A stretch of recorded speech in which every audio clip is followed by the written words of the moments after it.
Alors, salut à toi ici à Hachi au Canada. Dans cette petite capsule, je tenais à m'adresser aux personnes qui me contactent, les immigrants nouveaux arrivants comme ceux qui sont déjà là sur le territoire depuis des années.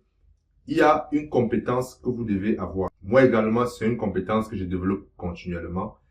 Et cette compétence, vous n'avez pas besoin d'aller à l'école pour l'avoir. Vous n'avez pas besoin parce que les personnes les plus prospères que j'ai étudiées, que je continue d'étudier, développent cette compétence.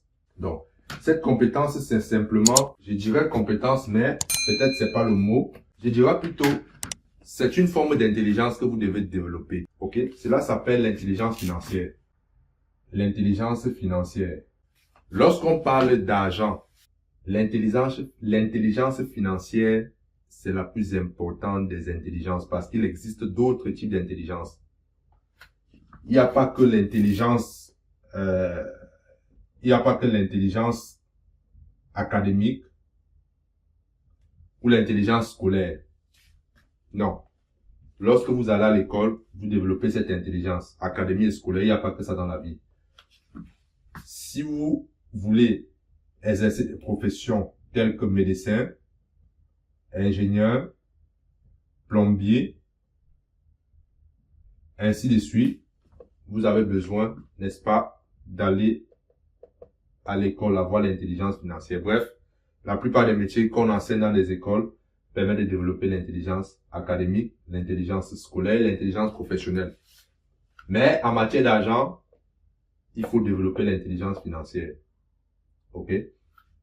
L'intelligence financière, à quoi cela ça consiste? Ça consiste à développer, je dirais, 4 ou 5 compétences. La première compétence, c'est la compétence qui consiste à gagner de l'argent. Gagner de l'argent.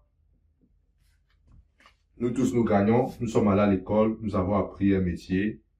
Ça nous permet de gagner de l'argent. OK? Et pour gagner de l'argent, vous n'avez pas besoin d'aller à l'école.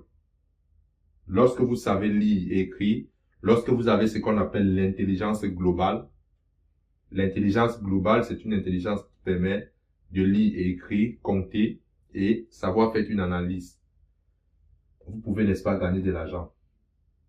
Donc, ça, c'est la première compétence lorsqu'on parle des finances. Et je vois beaucoup d'immigrants au Canada qui arrivent, ils ont des bonnes connaissances, mais ils sont dans des petits jobs, McDonald's. Je ne dis pas que c'est mauvais, mais lorsque vous restez là-dedans longtemps, ça devient un problème. Ils ont des petits jobs, ils se contentent de ça, ils ne parviennent pas à économiser à la fin du mois. Donc, vous devez augmenter votre compétence. Comme je l'ai dit dans la précédente vidéo, vous pouvez avoir votre job, avoir un autre business à côté. Développez votre business à côté de votre job.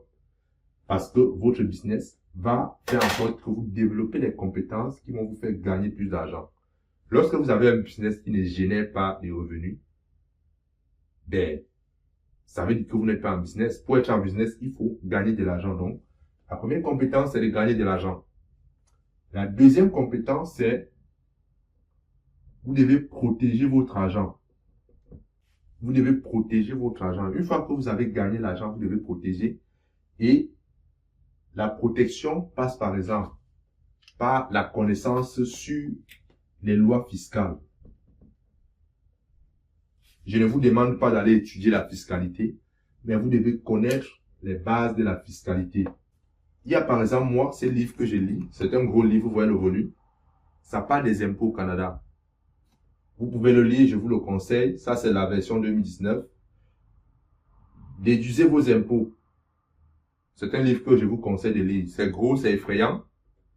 Vous pouvez l'acheter. Ça m'a coûté, je sais pas, 20 $. Je connais les bases. Je ne dis pas que je maîtrise. Lorsque j'ai besoin de plus, je vois des professionnels et je vous recommande. Pour protéger votre argent, vous devez aussi, par exemple, connaître, par exemple, le régime, les conséquences du régime de mariage. Lorsque vous vous mariez, ça a des conséquences au niveau fiscal. Et si ça a des conséquences au niveau fiscal, ça peut venir jouer sur la protection de votre argent. Si vous ne faites pas, choisissez le bon régime en fonction de la manière dont vous gagnez votre argent, ça peut venir ruiner vos efforts. OK? Ça, c'est un point, ça fait mal, mais il faut le dire. il faut choisir le bon régime de mariage lorsque vous gagnez votre argent d'une certaine façon. OK? Donc, la troisième compétence que vous devez développer, c'est gérer l'argent. Troisième, gérer de l'argent. Vous devez, lorsque vous gagnez, vous protégez, vous devez gérer. Vous devez savoir où va votre argent. Est-ce que j'achète ci? Est-ce que je n'achète pas ci? Quelle est la portion d'argent que je garde pour l'épargne? Quelle est la portion d'argent que je garde pour me former? Ainsi de suite. Vous devez savoir gérer votre argent. Une fois que vous savez gérer et que vous dégagez de l'argent en épargne, vous pouvez maintenant passer à la phase de l'investissement. C'est-à-dire la phase de multiplier votre argent. Première compétence, deuxième, troisième, quatrième. Et la cinquième compétence que vous devez développer, c'est savoir gérer l'information financière. Excusez mon écriture. Qu'est-ce que cela veut dire, gérer l'information financière? En business, vous devez savoir lire, connaître la signification des mots avant de connaître les chiffres. Je répète encore, en ce qui concerne l'argent, vous devez connaître les mots avant de connaître les chiffres. Je prends un exemple. Lorsque vous êtes, par exemple, en immobilier, lorsqu'on vous parle, par exemple, de balance des prix de vente, vous devez savoir ce que cela signifie avant de savoir l'impact au niveau des chiffres. Lorsqu'on vous parle, par exemple, de hypothèque de premier rang, ok? Ça, ce sont des exemples que je vous donne comme ça pour vous donner une idée. Donc, le but de cette vidéo, c'était de vous dire, vous devez donner une place sérieuse à vos finances lorsque vous êtes au Canada, même à l'extérieur.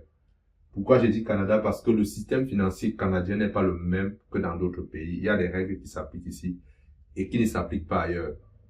Concentrez-vous à développer ces intelligences. Commencez une à la fois. Moi également, ce sont des choses que je développe continuellement. Je ne suis pas parfait, mais il a fallu que je rencontre un de mes mentors pour qu'il m'écrive ça et je partage ça avec vous aujourd'hui. OK? Donc, pour ceux-là qui veulent en savoir plus sur les finances au Canada, j'ai créé une formation intitulée Finance 101 dans laquelle je vous explique comment le système financier fonctionne au Canada. Je parle du crédit, je parle des dettes, je parle des assurances, je parle, n'est-ce pas, de l'investissement immobilier, je parle, n'est-ce pas, de la création d'entreprises. Bref, je parle de tous les sujets qui touchent les finances au Canada pour te permettre, un, d'être averti et de deux, d'utiliser ces informations pour saisir les opportunités ou tout simplement pour éviter les erreurs qui peuvent te coûter cher et compromettre ton projet d'immigration. Ça m'a fait plaisir de partager cette vidéo avec toi. Abonne-toi, partage et ciao.